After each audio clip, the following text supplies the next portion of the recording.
Misconceptions of this right here. Misconceptions of microdosing. What are they? This is what I've experienced. If you're new to the channel, hit the like and subscribe button. So, microdosing, what is it exactly? It's funny, I went to a doctor, I ended up talking to him, almost got back on Xanax. I've struggled with some anxiety. I ended up moving from California to Arizona, and now I've settled down in Boise.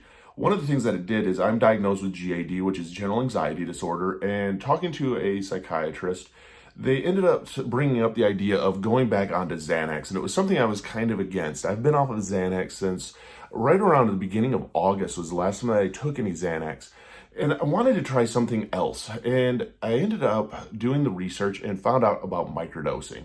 Now, there's a lot of misconception out there, and there's a lot of false beliefs out there in what microdosing actually is, and I wanted to clarify that, at least what I've experienced. Now, a lot of my content is about sobriety, a lot of my content is about mental health, and I do believe in life it's a lot of trial and error. If you remember, 20 years ago, weed had all the stigma around it. Weed's a bad drug. I mean, people are going to jail for weed, and now in the majority of the states, it's legal. Now, when it comes to psychedelics, in the state of Oregon and a few other states, 21 and older, it is no longer illegal with psychedelics. Psychedelics in most states are a Schedule I drug, which is the same as heroin. That's something I personally don't really believe in, because there's a big difference between a mushroom that gives you visuals, actually has a known fact to help with anxiety. It has actually a lot of medical benefits. Plus, it's one that you can't overdose on. If you do take too much, you actually end up throwing up, unlike heroin, where it results in death. So when it comes to it, though, there is that stigma around it, and people don't fully understand, I don't think, what microdosing is.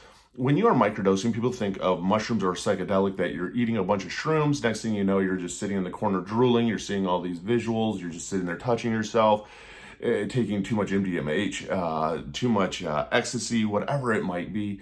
And that's not what microdosing is. So what microdosing actually is it's taking about a 10th to a 20th of a normal usage factor of when it comes to something like shrooms. You're taking so little that you will not even realize the visuals to it. You might notice a little bit, like with me, my experience was I noticed things were actually a little bit brighter than what they typically ever were. Other than that, it has nothing that's at all the same as what it was like when I've taken LSD before, I've taken microdots before, I've done shrooms before, and it's not at all like that. It actually is one of those that I felt just a lot happier on it.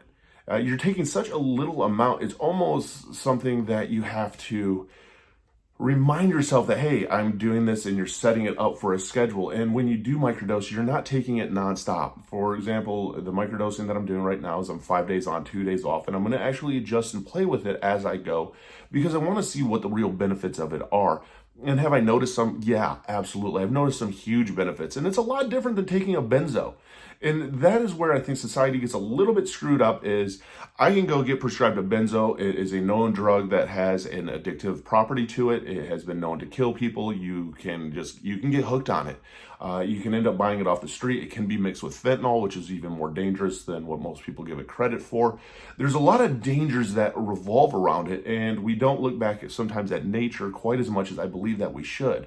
There is a lot of healing factors, though, when it came to microdosing these. I did it because I didn't want to get back onto benzos. I'm a recovering addict, and I still say that I'm a recovering addict, and I'm sober because my drugs of choice were cocaine and alcohol. When it comes to microdosing, there is no fluctuation in your dopamine. That was the most dangerous thing I found for me as an addict, was that dopamine and the dopamine drop, and then constantly chasing it to try and keep my dopamine up.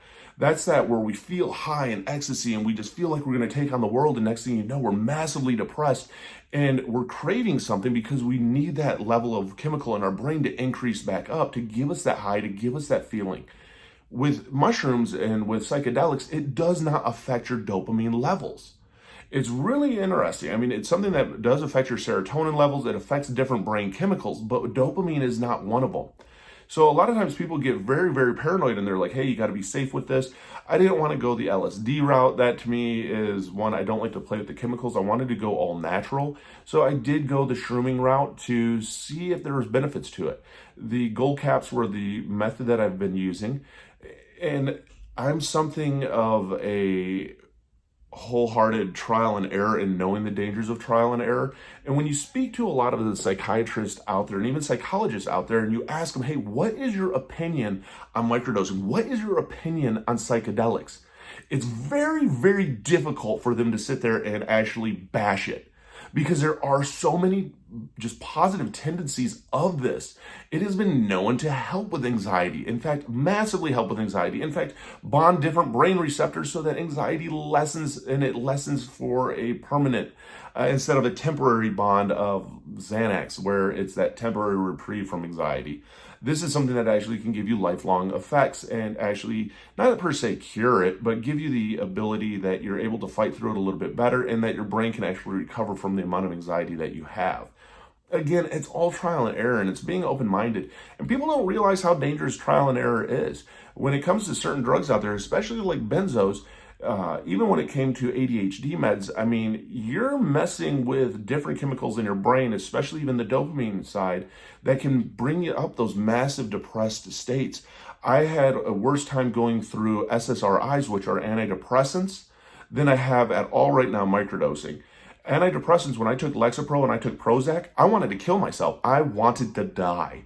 I literally fascinated about it. I had my plan about it. I ended up doing my goodbye calls with it because I wanted to die. I mean, that's how much it had messed up my brain chemicals.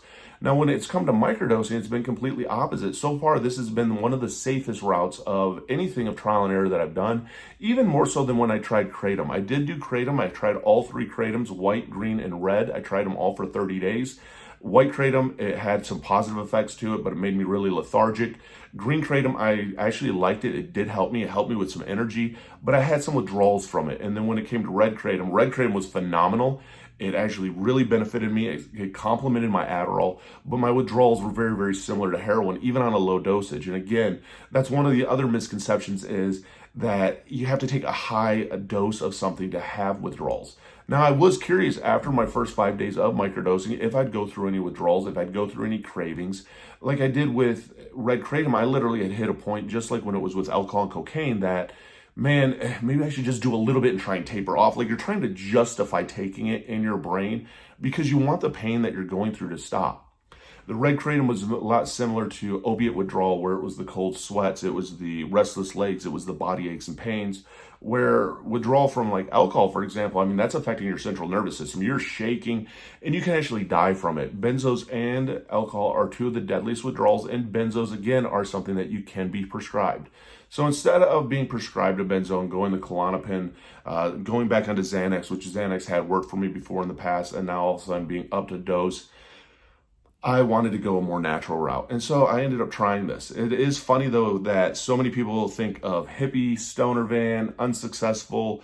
When you really look into the psychedelic community, there's a lot of very successful people. In fact, I've been in the middle of a workout regimen of going 90 days to 90 meetings when it came to AA, and also doing 90 days straight of working out.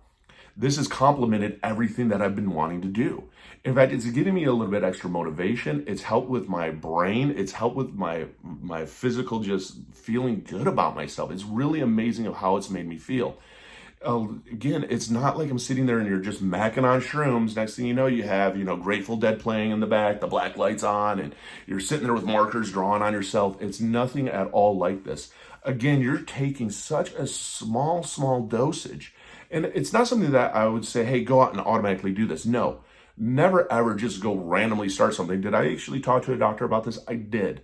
And why? Because a lot of doctors are actually pretty open-minded about it. And that's one of the cool things about it. Also, being that I have moved up to the Boise, Oregon area, I've learned also that the mentality up here is very open-minded when it comes to other forms of healing and treatment.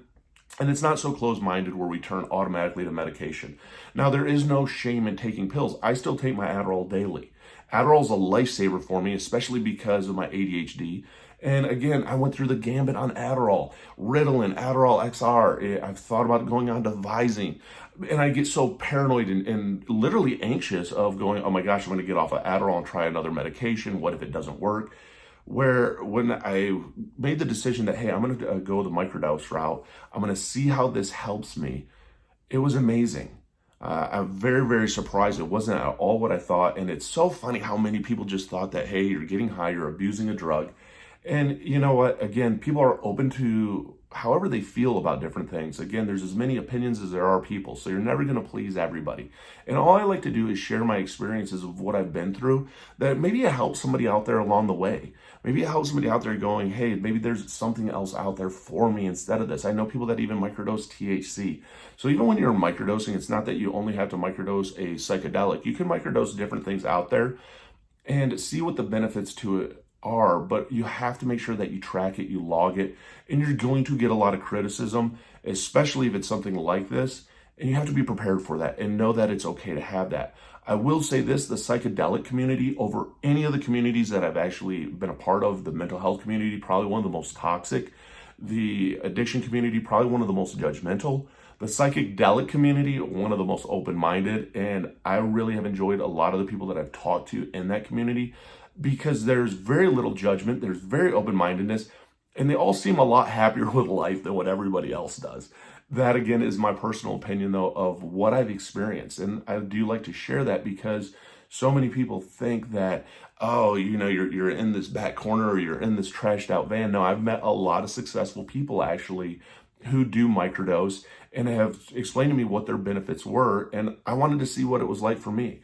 So I'm going to actually share a lot of videos on microdosing, what it's like taking microdosing with Adderall, what it was like, the difference between Xanax and microdosing, because there are such clear differences between them.